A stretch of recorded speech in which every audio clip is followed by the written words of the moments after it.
আরম্ভ হচ্ছে ভিপিএল সিজন 3 প্রাইজ মানি ক্রিকেট টুর্নামেন্ট। হ্যাঁ, এই পৃথিবীর এক ক্রীড়াঙ্গন ক্রিয়া হলো শান্তির প্রাঙ্গণ। খেলার মাধ্যমে সমাজ থেকে ড্রাগসের মতো মারাত্মক ব্যাধি থেকে যুব সমাজকে দূরে সরিয়ে রাখতে খেলার মাধ্যমে এক সুস্থ সবল সমাজ গড়ে তোলার প্রচেষ্টা করতে দেখা গেছে মুসলিম ছাত্র সংস্থা অসম কর্মকর্তা সকলকে। ময়রাবাড়ি ইন্দিরা খেলার মাঠে অনুষ্ঠিত হচ্ছে আইপিএলের মতো ভিপিএল নামে একটি ক্রিকেট টুর্নামেন্ট।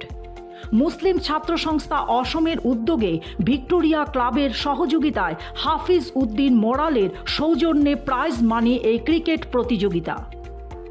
উক্ত প্রতিযোগিতায় খেলাগুলো সুন্দর করে পরিচালনা করার জন্য সভাপতি হিসাবে আশিক রাবান্নি, উপসভাপতি মাহাদুল হাসান, হাবিবুর রহমান, কার্যকারী সভাপতি ইমামুল ইসলাম, শাফিক উদ্দিন, সম্পাদক জাকির হুসেন, ক্রিয়া সম্পাদক সাইফুল ইসলাম, শঙ্কর রবিদাস, কোষাধ্যক্ষ রাজিবুল ইসলাম ইত্যাদিদের নিয়ে একটি শক্তিশালী কমিটি গঠন করা হয়েছে। প্রতিযোগিতায় মোট 8টি দল যোগদান করবে বলে জানতে পারা গেছে। উদ্বোধনী খেলাতে অংশগ্রহণ করেছে ময়রাবাড়ি রয়্যালস বনাম ময়রাবাড়ি নাইট রাইডার্স। উদ্বোধনী খেলাতে বিশিষ্ট অতিথি হিসাবে উপস্থিত ছিলেন আদর্শ বিদ্যালয় ময়রাবাড়ির অধ্যক্ষ লুংফুর রহমান এবং তার সাথে বিশিষ্ট ব্যক্তিরা উপস্থিত ছিলেন। এই খেলাতে শুরুতে পতাকা উত্তোলন করেন সভাপতি এবং অপেরা ডান্স একাডেমি থেকে কিছু শিল্পী সুন্দর নৃত্য প্রদর্শন করে এবং পরিবেশটি অতি রঙিন করে তোলে। কর্মকর্তা তথা মুসলিম ছাত্র সংস্থাৰ সদস্যসকল সকলোৱে আহি পালে আমাৰ কাৰ্যসূচীত সহযোগ হ'ব লাগে। আমাৰ কাৰ্যসূচী আমি অনতিপলমে আৰম্ভ কৰিম।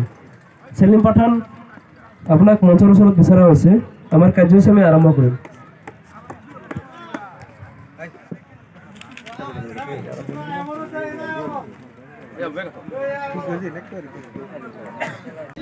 এখন প্লেটফৰ্মত আনি পেলাই সকলোৰে চিন্তাধাৰা একত্ৰিত কৰি পেলাই সমাজখনক কিদৰে আগুৱাই নিব পাৰি তাৰে এটা প্ৰচেষ্টা হয়তো তেওঁলোকে চলাইছে আৰু এই প্ৰচেষ্টাত আমি সকলোৱে সহযোগিতা আগবঢ়াম বুলি প্ৰতিশ্ৰুতিবদ্ধ।